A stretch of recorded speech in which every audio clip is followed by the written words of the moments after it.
Hello, my name is Mallory Avis. I'm the Director of Public Transit for the City of Battle Creek. I've been with the city for about a year and a half, and prior to that time, I served as a project manager with the Michigan Department of Transportation.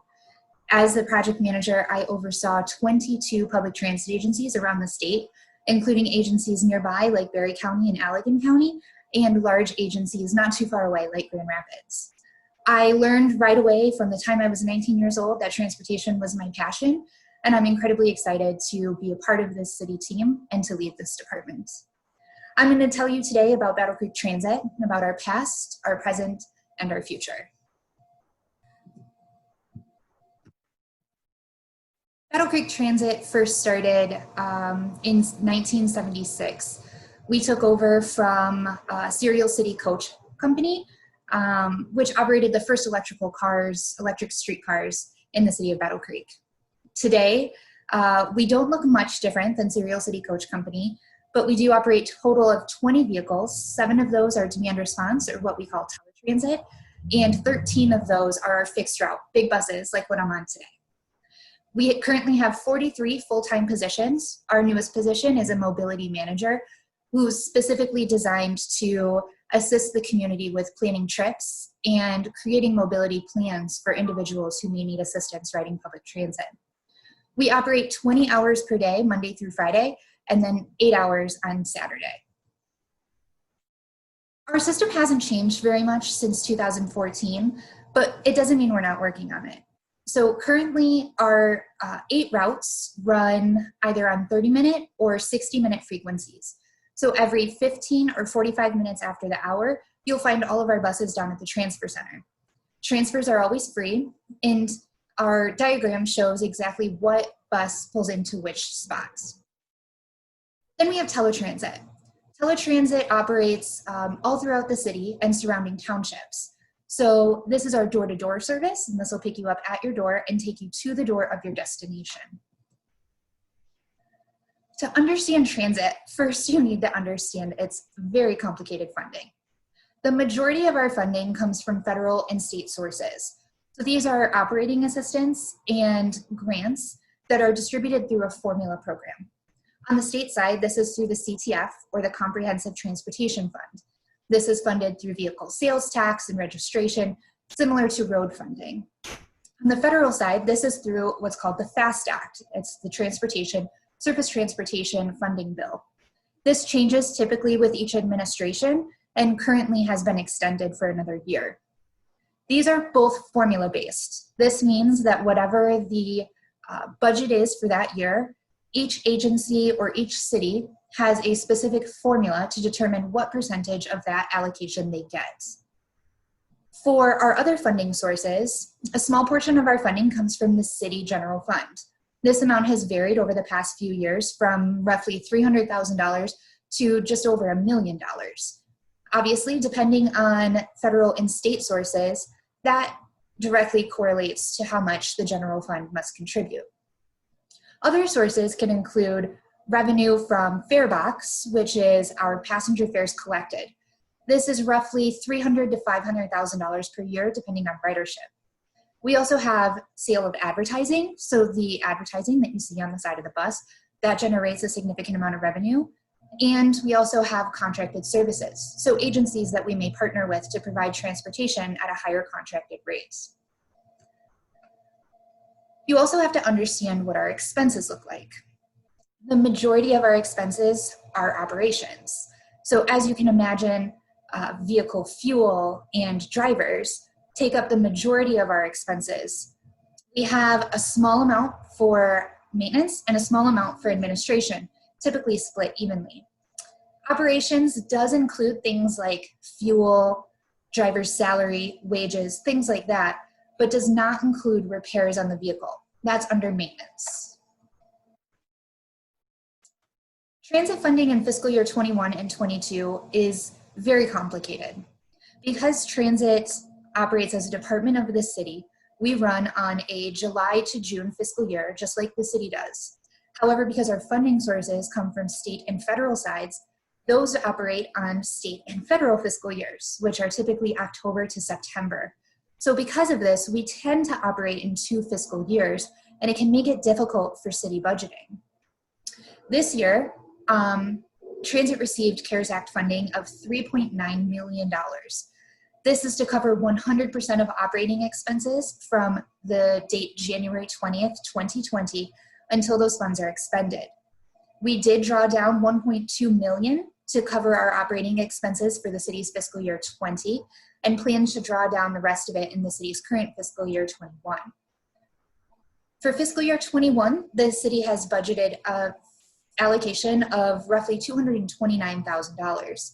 This allocation is to match a state grant for New Freedom and Mobility Management. This grant will provide evening and weekend trips on teletransit, and it is a 50-50 split between state and local funds. Our state funding for fiscal year 21 is unfortunately still to be determined. We have a very difficult budget, obviously, at the state, and they have not released our allocations for the year just yet.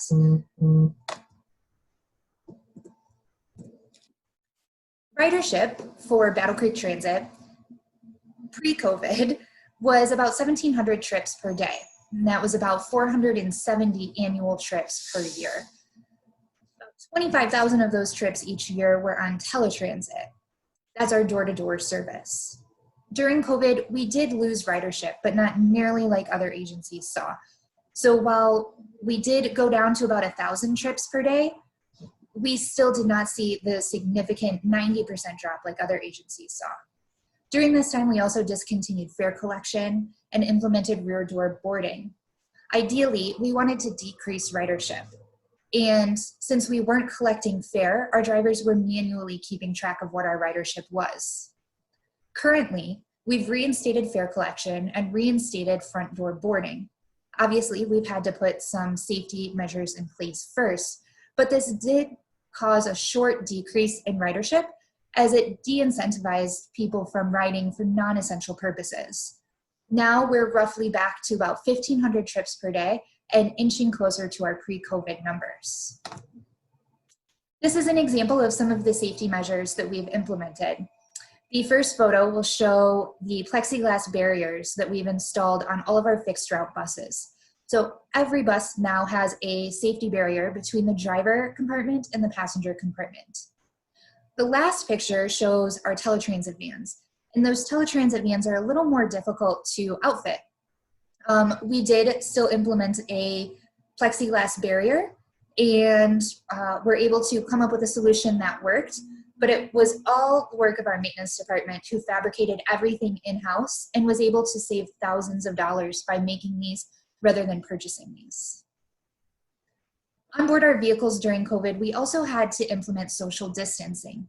So this meant every other seat had to remain vacant, and still something that we're having to keep up with today. We try to reserve the front of the bus for our ADA passengers only. That means passengers who need extra space for a wheelchair or a walker, or somebody who may need a scooter, space to park a scooter. During the COVID-19 pandemic, we were able to track what our primary trips were for. And the majority of people just naturally limited their trips to essential purposes only. We transported mainly workforce trips, non-emergency medical transportation, including dialysis. We did a lot of grocery shopping for people who did not have access to groceries other than going via public transit, and then a lot of banking services as well. We received a message from one passenger who could not thank us enough for how patient we were and how appreciative she was that we remained open during the COVID-19 pandemic. Additionally, we were very surprised to have Representative Jim Hodsma ride our vehicle, and he left us a raving review and supported our drivers throughout this entire pandemic. Now that fares have resumed, I would like to go over what our fare structures are like. So our regular standard fare is $1.25. This is for adults and children who are taller than 41 inches or roughly taller than the fare box. Seniors over the age of 60 or individuals with disabilities who have a Battle Creek Transit reduced fare card pay only 60 cents. Transfers are always free, and these are examples of what our punch passes look like. We have a 12 ride punch pass and a 48 ride punch pass. We also have student ride punch passes. On teletransit, during the day, so 5 a.m. to 7 p.m., our fare is $7. One way, when the buses are not running after 7 p.m., a trip is $5. Again, seniors over the age of 60 or individuals with disabilities and those who have a Battle Creek Transit reduced fare card pay only $2 each way. We also offer teletransit passes in 10 ride passes and 20 ride passes. It's important to note that during COVID, we have discontinued the multi-ride punch pass. You can still purchase a multi-ride book of tickets. However, they're individual tickets so that the driver no longer has to handle the pass and hand it back to the passenger. This is an example of our transfer process. So when boarding the vehicle, a passenger would say, "I need to transfer to another bus." The driver would then tear off a ticket that shows how long that transfer is good for and what day it's good for, as well as what bus that person came from. Battle Creek Transit's fleet is very mixed in age. Prior to the receipt of our new vehicle shown here, our average age of each bus was 12.7 years. The useful life of one bus should only be about 12 years. Now we have vehicles ranging in age from 1 to 19 years. Our demand response vehicles, the teletransit vehicles, range in age from 5 to 9 years. Our average age is 7 years, and the useful life of one of those vehicles is 7 years. We recently took possession of 2 Dodge Caravans. These are ADA accessible minivans that Battle Creek Transit plans on using to implement a pilot program called BC Go. The majority of Battle Creek Transit's funding is grants. This is for capital, operating, and everything in between. The formula grants that I mentioned before are also for capital. Every year, not only do we get an allocation for operating assistance, which is the second one, 5307, but we also get an allocation for capital, the first one, 5339. Every year, that amount changes slightly based on population density, and then our service statistics. The formula grant for capital is an 80% federal share and 20% state share. The formula for operating assistance is 50% federal and 50% local. Again, listed last is our CARES Act that we received in fiscal year 20. Discretionary grants are capital grants or operating grants that are on a competitive basis. We have to apply for these and make an argument, submit a compelling application that warrants our need for this money, along with hundreds of other agencies around the country. Our 5339 bus and bus facilities grant application last year was recently awarded, and Battle Creek Transit received $6.67 million for the replacement of 14 transit vehicles. This will get rid of all of our outdated vehicles and bring our average age of our fleet down to 5. We've also recently applied for a COVID-19 research demonstration program. Here, we would like to demonstrate the ability to coordinate fare collection and contactless fare payment, meaning Battle Creek Transit could coordinate with another local agency to provide the same fare media, and passengers would be able to have one tap card that they could board another agency's vehicle or our vehicle. Lastly, the Build Grant is a competitive grant that is for road funding or transit funding and is through the U.S. Department of Transportation. This is something Battle Creek Transit has applied for the last couple of years, and we will continue to apply for it. Battle Creek Transit is seeking $13 million to build a new facility that will accommodate our growing staff, our growing service area, and our growing vehicles. So what's next for transit? I mentioned BC Go, and Battle Creek Transit is excited to expand our service and provide a pilot program within the next year. Keep your ears peeled for something that will be coming out hopefully at the start of 2021, COVID depending. We were awarded a competitive grant through the state of Michigan to pilot this program, and we're excited for what it means for our passengers.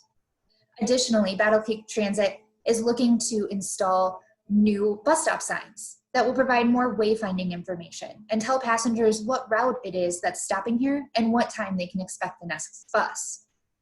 We also are working to partner with Google Transit so that passengers, locals, and strangers alike can navigate Battle Creek Transit without having to make a phone call. You can simply pull up Google, type in your destination, and it'll tell you how to navigate Battle Creek Transit to get there, including when the next bus will be coming. Lastly, Battle Creek Transit is anxious to unveil an app that will allow passengers to book a trip, cancel a trip, and see when their next trip is scheduled. It'll also show you the location of all of the vehicles and provide on-demand ride-hailing service. I'm very excited for what's to come for Battle Creek Transit. I'm excited to have a new group of commissioners, and I'm excited to tell the community exactly what we can do to serve you.